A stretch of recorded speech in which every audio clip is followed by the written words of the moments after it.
Hello and welcome back to Fast Pass, the history podcast in close to 30 minutes or less. I am Jason. I'm Megan. And I'm Trevor. And today we are talking about the Panama Canal.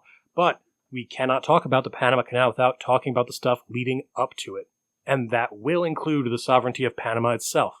Yes, it does go that deep. The idea of building a canal in Panama is estimated to have originated as early as the 1500s. In 1513, Vasco Núñez de Balboa discovered that only a small strip of land separated the two oceans, a total of roughly 50 miles, and considering the other option was to traverse roughly 8,000 nautical miles all the way around the tip of South America, which added months to a journey if the sailors survived at all, 50 miles of digging didn't sound too bad.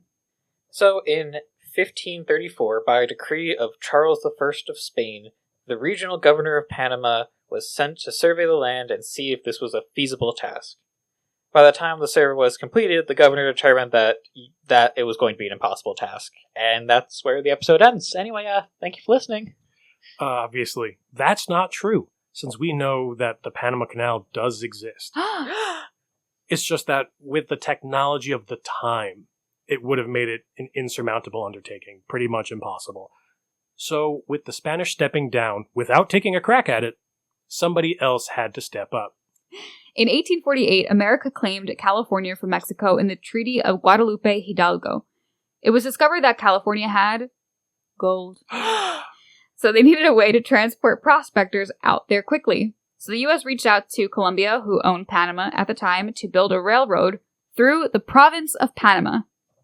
The U.S. had been given permission to build from the governing country of Colombia, even though Panama was a neglected territory. The Panamanian Railroad was built and worked out pretty well to move workers and such through the isthmus. The downside was that it was very time-consuming to move freight off of the ship on one side onto a train, travel 50 miles, unload it off the train, and then load it onto another ship on the other side.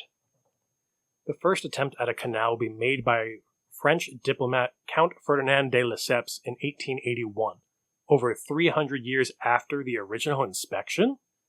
Just who was this de Lesseps guy, and what made him so special that his company received funding for this project?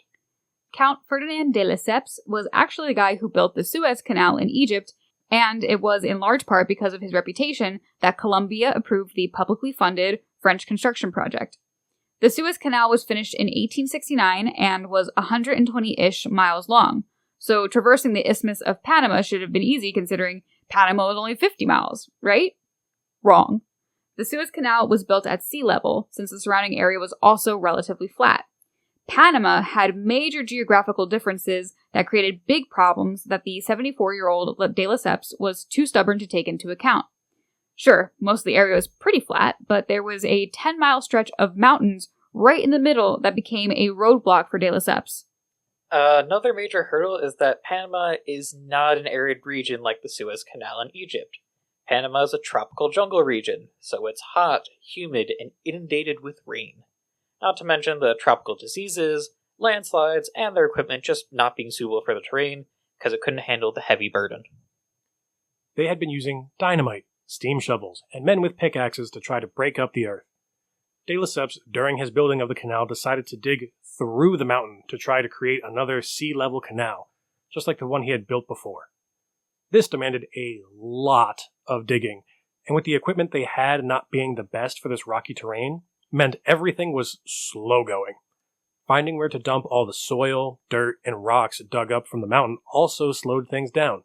Work started in the mountainous region known as the Culebra Cut, because when with a project of this scale, he needed to level the terrain. It's estimated that all the dug up dirt and stone, quote, would be enough to build 63 of Egypt's Great Pyramids, or a structure on the scale of the Great Wall of China from San Francisco to New York, end quote. We mentioned disease being a problem before, and the problem was that the French had actually helped escalate the epidemic of yellow fever and malaria that Panama was dealing with. They had many small temporary hospitals set up to handle patients, but these hospitals were overcrowded and infested with ants. These ants would crawl over patients in their beds. They had done something clever by putting dishes of water under the feet of the bed to prevent ants from climbing up them, but the thing is that these water dishes were breeding pools for mosquitoes. The mosquitoes passed on diseases like yellow fever and malaria. It's believed that roughly 30 to 40 workers were killed per day from these diseases. Quote, it was said that French officials traveling to Panama carried coffins with them because they knew it was so likely that they may lose their lives while trying to build the canal. After a literal perfect storm of events, de Lesseps and the French government gave up on the project. Midway through the wet season, one downpour caused a mudslide that reversed months of work in the span of a single day. With all the problems piling up, the French had to call it quits. Increased death rates from disease, public perception in the toilet, and months of work all getting buried along with a lot of your equipment. Yeah, that'll do it. After 8 years of work, nothing to show from it, de Lesseps finally admitted defeat. However, there is one man, Philippe Jean Bonavaria. He was general manager on the project with de Lesseps. He refused to give up on this project. Whether it's his bruised pride or just plain old gumption, he can't allow his work to go to waste. Noting that the U.S. built the Panama Railroad, he knew exactly who to go to. He began lobbying his campaign in the U.S. for his Panama Canal. He admitted to the mistakes of the past, but noted that a new system would be better. A lock system would work so much better. A lock system would float boats up and over mountains rather than require them to dig out a whole mountain. A lock system works by having ships enter different locks and then fill them with water from a local lake or dam in order to fill it up with enough water to reach the next higher lock. This could also be done in reverse by slowly draining the water to reach the next lower lock. Through years of media manipulation and personal diplomacy, he managed to convince businessmen and politicians by appealing to their economic interests. They were looking into building a canal through Nicaragua, but Bonavaria tried to sell them with, quote, why start from scratch when they could inherit a head start in Panama, end quote. In 1901, Theodore Roosevelt came into power in the U.S. With his ambition to turn the U.S. into a global power, he was persuaded in 1902 to take action. Problem was, Colombia didn't want the U.S. to build the canal. Remember, Panama at the time is still a province of Colombia, but they didn't want to be. Quote, unsuccessful rebellions occurred in 1827, 1830, 1831, and 1832. Both political and economic factors played a part in the uprisings. Panamanians could not accept the arbitrary exercise of power by officials from other areas and wanted free trade, free ports, and free transit, end quote. Bonavaria, not to be deterred, met with Secretary of State John Hay, President Teddy Roosevelt, and then revolutionary and future President of Panama, Amador Guerrero, to supply Guerrero, quote, with money, a declaration of independence, military plans, and a flag.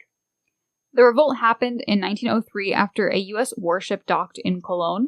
Quote, the U.S. military presence prevented the Colombian troops in Colón from suppressing the revolt. The officials of the Panama Railroad, who were citizens of the United States, also contributed to the success of the revolt by arranging to keep all rail cars in Panama City, making it impossible for Colombian troops to be transported across the isthmus, end quote. With Panama now an independent nation, the U.S. and Bonavaria could get to work. Quote, on November 6, 1903, the United States recognized the Republic of Panama, and on November 18th, the Hay-Bonavaria Treaty was signed with Panama, granting America exclusive and permanent possession of the Panama Canal Zone, end quote. This treaty, quote, was condemned by many Panamanians as an infringement on their country's new national sovereignty, end quote. John Hay was advocating for American interest in the treaty, and Bonavaria was advocating for Panama. The thing is that Bonavaria isn't Panamanian and didn't really care about their best interest. He even stated once that he didn't care what they had to give up so long as he got to build his canal. So they got to work. The U.S. hired many workers from the West Indies, particularly men from Barbados, roughly 20,000 men. The engineers gave up on the old sea-level canal in favor of the lock system, but in order to have water in the upper regions of the canal's locks, they had to build a reservoir. So they dammed local rivers to build these man-made lakes that would eventually flow into the canal. Workers returned to the Culebra Cut in the mountains and began to excavate it, widening it to, quote, about 300 feet wide and 40 feet deep to allow large ships to pass each other, end quote. They also built strong retaining walls out of concrete to prevent any future landslide. Things weren't exactly peachy, though, in the Kléber Cut, or, quote, Hell's Gorge, as it had been nicknamed. Since the French's attempt at this years ago, much of the land had been reclaimed by nature. Unfinished walls, old rusted excavating equipment, and large piles of rock and stone needed to be removed. Many men died during the undertaking of this project, some from diseases like yellow fever and malaria, some from electrocution, drowning, and electrocution. There was also segregation on the work sites. White American men held higher paid positions, known as the Gold Roll, had nicer homes, better amenities, and vacation time. The laborers from Barbados had none of these things. They were paid less, given bad food, lived in terrible conditions, and worked constantly, sometimes even through the night. They were essentially second-class citizens and were referred to as the Silver Roll. Quote, one official who was responsible for providing the Afro-Caribbeans with food said, quote, we feed them pretty much like we feed our cows back home in Nebraska, out of these big troughs.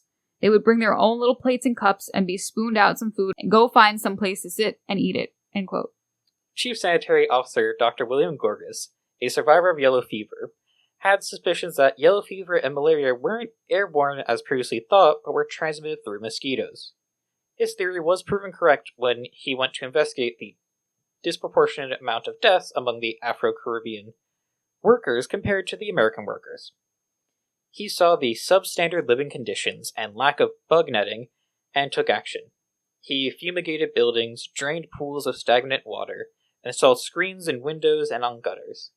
Now, this didn't stop malaria deaths, mind you, but it did significantly reduce the number of deaths. He also gave the workers quinine to fight the disease. Unfortunately, quinine has a side effect, where some will lose their hearing. This hearing loss caused an increase in railroad accidents, plus not being able to hear when the dynamite you just laid might go off is also a problem.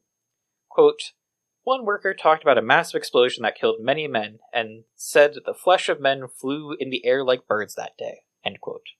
Despite the many setbacks, the canal would continue forward and eventually be completed in 1914. Woodrow Wilson would open the canal by pressing a button that was linked to a dam in Panama. Once the dam was destroyed, water flowed into the locks on the upper part of the canal, finally linking the Atlantic and Pacific Oceans through Panama. And the rest is history. Not quite yet. We still have something we need to talk about. Panamanian sovereignty over the canal. In fact, it wasn't until the 1970s that they gained it. In 1977, President Jimmy Carter, amid growing resentment from Latin American countries, wrote out 2 treaties with Panama. The first was that the U.S. would forever hold the right to defend the canal. The second was that in 1979, the U.S. would pass control over to Panama and the full transfer would be completed in 1999. Many U.S. senators voted against this from happening, and honestly, the public was against it too. But in 1978, Jimmy Carter was able to convince the senators to sign these treaties. So, under the administration of Bill Clinton in 1999, control of the canal was finally fully given to the people of Panama. And now, the rest is history. Thank you guys so much for listening to today's episode. All of our sources are listed in the description box below. If you have any comments, just found out you can comment on Spotify, leave us a comment, give us a 5 stars, and make sure to come back next time for the After the Pod, where we talk about what we just learned today. And until next time, y'all, bye-bye.